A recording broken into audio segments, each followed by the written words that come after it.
जी बिल्कुल, दीगर शहरों की तरह हवेली लखा में भी अंजुमन ताजरान की जानब से नेत फ़लस्तीनियों के हक में आज भरपूर रैली निकाली गई है और इसमें वो एहतजाज करते दिखाई देते हैं। इस पर अंजुमन ताजरान के सदर हमारे साथ है, ये क्या कहते हैं जी? जी मुन्ना भाई, ये हमने जो एहतजाजी जो स्ट्राइक की है आज, ये पूरे पाकिस्तान में हो रही है और पूरा पाकिस्तान सरापा एहतजाज है आज के दिन। जी हम भी उनके साथ हैं, हम अपने भाइयों के साथ हैं, हम मुसलमान हैं।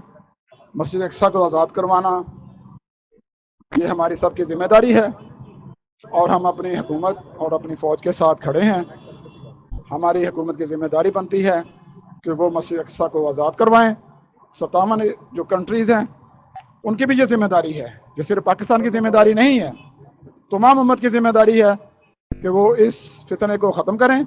ये यहूदी फितना जो है दुनिया में, ये फितना फसाद ये सब जो है ये यहूदियों की वजह से है और इसको फौर ख़त्म करना चाहिए। अगर ना ख़त्म किया आज तो ये आगे बढ़ेंगे, ये बहुत आगे तक जाएंगे।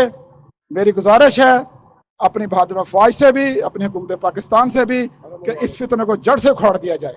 बहुत शुक्रिया। बिल्कुल जी, अंजुमन ताजरान के सदर का कहना है कि हमारे इस्लामी ममालिक से भी उन्होंने मुतालबा किया वो इस फितने को ख़त्म करवाए और वो अपनी फ़ौज के साथ है और इस फितने को ख़त्म करके रहेंगे जी।